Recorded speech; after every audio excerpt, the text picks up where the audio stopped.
একটা নির্বাচন হবে কি হবে না সেটা তো সন্দেহ রয়েছে, কিন্তু এটাও বলা যায় যে যেভাবে নির্বাচনের একটা দাবি বিভিন্ন জায়গা থেকে আসছে, ইন্টারন্যাশনাল বডিও বলছে যে একটা নির্বাচন হবে, সেখান থেকে সরে যাবে কিভাবে? অপারেশন লাগবে না, অপারেশন সাজেস্ট করবে। বসে থাকে যে কখন অপারেশন রুগী আসবে। মনে করেন আপনি যে দেশে থাকেন, তাজ হাশমি স্যার যে দেশে থাকে, সেইখানে 1000-এর ভিতরে একটা সিজারিন হয় না, আর বাংলাদেশে এখনো 98% সিজারিন হয়। ডিসপিউট রেজুলেশনের জায়গা আছে কিনা, সঠিক ডিসপিউট রেজুলেশন যা থেকে আপনি নালিশ জানাবেন, সেই নালিশের উপরে যদি আপনার বিচার না হয়, তাহলে সেই দল কখনই সুশাসন ন্যায় বিচার কখনই কায়েম করতে পারেন। দেখুন, মব যে নিয়ন্ত্রণ করতে পারছে না, এটা সম্পূর্ণ দায় সরকারের। কারণ সরকার একটা দায়িত্ব নিয়েছে, এবং এই সরকার যে শুরু থেকেই একটা ব্যর্থতার ভিতরে ঢুকে গেছে। প্রথম ব্যর্থতা ছিল এটা নাম নিয়ে, যেটা অন্তর্বর্তীকালীন নাম দেওয়াটাই ঠিক হয়নি। আর ইউনূস সাহেব বললেন যে যাদেরকে চিনি তাদেরকে নিয়ে আসলাম, মানে সো ইজি, যে যাদেরকে চিনলাম। সো এখন এই আর্টিকেল বের হচ্ছে যে উনি ওনার ওই গ্রামীণ এনজিও যেটা ছিল তাদেরকে উনি রিভেল্ট করছে, অর্থাৎ এক ধরনের পিকনিক। এটা যেটা রেভলিউশন উত্তর একটা পরিস্থিতি। এবং আপনি জানেন যে বাজারে দুইটি বই পাওয়া যায়। একটি হলো হোয়াই নেশন ফেলস।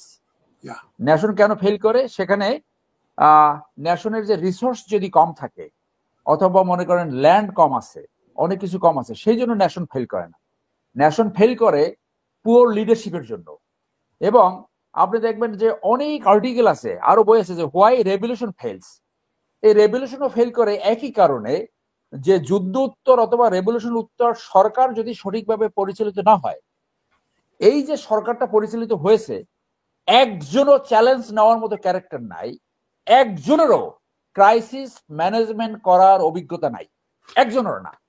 তার ভিতরে উনি যাদেরকে, এই যে লেডি কয়েকজন আসছে, what they can deliver nothing. যার জন্য মব কেন, একটা সিম্পল যে কোনো একটা ছোট্ট একটা প্রোটেস্ট, সেটাকে তারা নিয়ন্ত্রণ করতে পারে না, সেটাকে কন্ট্রোল করতে পারে না।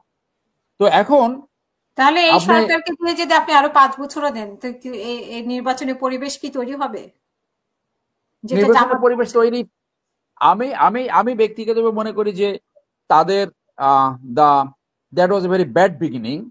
এবং এই ব্যাড বিগিনিং বলে যে তারা অলরেডি ফেল করেছে। তারা কিছু রুটিন ভালো কাজ করেছে, কিছু প্রক্ষালন, বাজেটের কিছু প্রক্ষালন কমিয়েছে, এবং এই ঢাকা শহরে দেখি দুই একটা ট্রাফিক লাইট টাইট লেগেছে, এবং লয়ের ছোট দুই একটা ভালো রিফর্মস হয়েছে বলে আমি মনে করি। অন্য কোনো রিফর্মস টিকে থাকবে বলে আমি মনে করি না, এবং দে হ্যাভ ফেইল্ড। আমি বললাম, এখন তাদের একমাত্র কাজ হলো একটা নির্বাচন দিয়ে তারা চলে যাবে। তারা এখন সেফটি খুঁজছে, তারা এখন পিসফুল এক্সিট খুঁজছে, যে যার মতো খুঁজছে আর কি। এই এক একজন এক এক রকম চিন্তা ভাবনা করছে। যে রেভলিউশনারি সরকার হওয়ার সুযোগ আসছিল, যে জাতি গঠনের সুযোগ আসছিল, সেই সুযোগটা তারা নষ্ট করেছে বলে আমি মনে করি। এবং তারা এখন ঘুরে দাঁড়াবার সুযোগ খুবই কম, কারণ এখন একটা নির্বাচন হবে কি হবে না সেটা তো সন্দেহ রয়েছে, কিন্তু এটাও বলা যায় যে যেভাবে নির্বাচনের একটা দাবি বিভিন্ন জায়গা থেকে আসছে, ইন্টারন্যাশনাল বডিও বলছে যে একটা নির্বাচন হবে, সেখান থেকে সরে যাবে কিভাবে? আমি তো কোনো রুট দেখি না। অনেকে ব্যক্তিগতভাবে শেয়ার করে যে এই যে কোনো ভাবে নির্বাচন হবে না, বাতিল হবে। 25 তো দূরের কথা, 26-27 হবে না, 28 হয় কিনা, এরকম ধরনের কথাবার্তা অনেকে বলতে থাকে। কিন্তু practically how how that will be done? তো সেটা যদি উনি যদি নির্বাচন না দেয়, তাহলে তো যারা নির্বাচন চায় তারা একটা আন্দোলন করবে। এবং এই সরকার এত উইক সরকার, সেটাকে তো তারা যে কোনো সময় টপল করতে পারে। টপল করলে তাহলে অন্য অপশনসটা কি থাকবে? একটা জাতীয় সরকার গঠন করবে, সেই সুযোগ তো এবারই ছিল, সেটা তো হয়নি। তাহলে কি আর্মি নিবে? আর্মি তো নেওয়ার সুযোগ আছে, আমি এখন পর্যন্ত নেয়নি।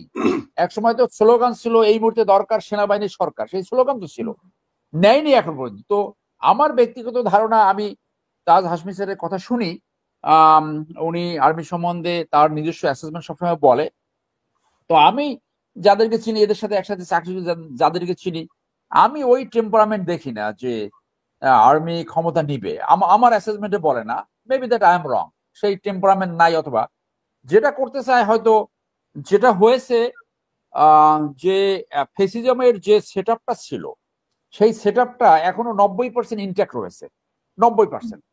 তো ফ্যাসিজম যাদের মাধ্যমে সৃষ্টি হয়েছে আওয়ামী লীগের মাধ্যমে, সেই আওয়ামী লীগকে তাদের কাজে এবং কর্মে কিছুটা হইলেও ফেভার করার চেষ্টা করবে, কিছুটা হলে বেনিফিট দেওয়ার চেষ্টা করবে, এটা একটা স্বাভাবিক প্রক্রিয়া। সেইটা এই অন্তর্বর্তীকালীন সরকার সেইটাকে রুখে দাঁড়াতে পারে নাই, সেটা করতে পারে নাই। অন্তর্বর্তীকালীন সরকারের অনেকের বিরুদ্ধে অনেক ধরনের অভিযোগ ইতিমধ্যে আসছে, আপনি জানেন। যার জন্য আমি মনে করি যে এই যে সুযোগটা আসছিল, সেই সুযোগটা আমাদের এই যে হেডমাস্টার সাহেব প্রফেসর ইউনূস সাহেব, এইটাকে ওনার এই রাজনৈতিক এবং ক্রাইসিস ম্যানেজমেন্টের অভিজ্ঞতা না থাকাতে সম্ভবত he is going to fail, অর্থাৎ yet another chance has been lost. এখন আমি বলি যে আমাদের যে রাজনৈতিক কালচার সৃষ্টি হয়েছে, যে রাষ্ট্র কমপ্লিটলি একটা দুর্বৃত্তায়িত সমাজে পরিণত হয়েছে, কমপ্লিট। এবং এই দুর্বৃত্তায়িত সমাজে পরিণত হয়েছে দুর্বৃত্তায়িত রাজনীতির জন্য। আপনি দেখেন যে রাষ্ট্র কোথায় গেছে, যে সবচেয়ে শিক্ষিত মানুষ কারা, যারা ইঞ্জিনিয়ারিং পড়ে, বুয়েটে পড়ে। বুয়েটের আপনি হাতে গোনা একজন সৎ অফিসার পাবেন না। এরপরে কারা আসে? ডাক্তার। আপনি ভালো ডাক্তার আছে, কিন্তু ডাক্তারদের যারা এই যে মেডিকেল ব্যবসা করে, হসপিটাল ব্যবসা করে, তাদের নৈতিকতা দেখেন যে এক্সেপশন ব্যতীত টেস্ট লাগবে 3টা, দেবে 10টা। আপনার অপারেশন লাগবে না, অপারেশন সাজেস্ট করবে। বসে থাকে যে কখন অপারেশন রুগী আসবে। মনে করেন আপনি যে দেশে থাকেন, তাজা হাশমি স্যার যে দেশে থাকে, সেইখানে 1000-এর ভিতরে একটা সিজারিন হয় না, আর বাংলাদেশে এখনো 98% সিজারিন হয়।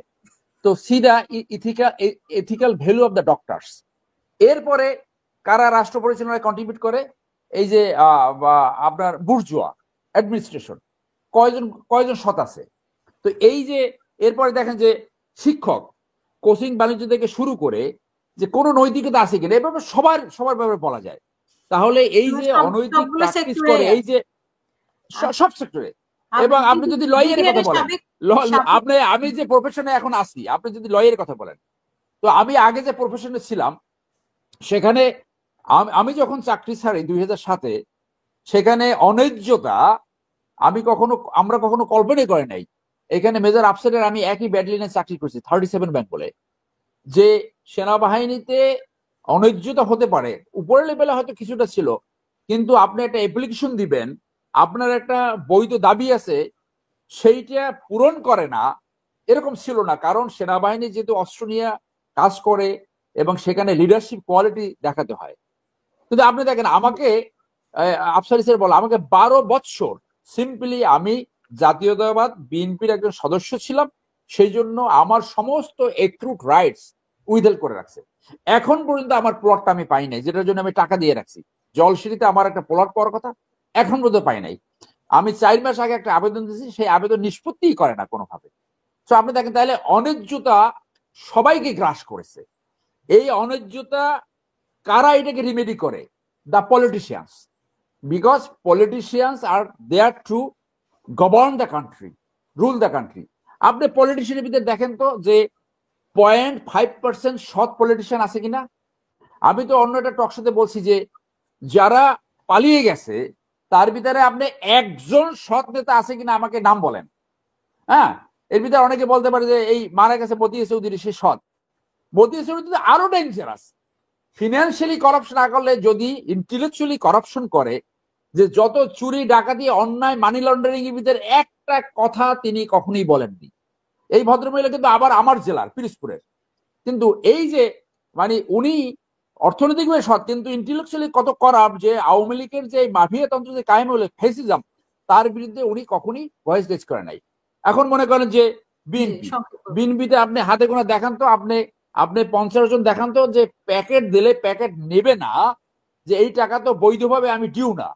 এখন যে আমরা খবর পাচ্ছি যে এমন ভাবে চাঁদাবাজিতে লিপ্ত হয়েছে, এটা আপনি নালিশ জানাবার জায়গা নাই। আপনি এই দলে আপনি দেখেন কোন ডিসপিউট রেজুলেশনের জায়গা আছে কিনা, সঠিক ডিসপিউট রেজুলেশন যা থেকে আপনি নালিশ জানাবেন, সেই নালিশের উপরে যদি আপনার বিচার না হয়, তাহলে সেই দল কখনই সুশাসন, ন্যায় বিচার কখনই কায়েম করতে পারে না।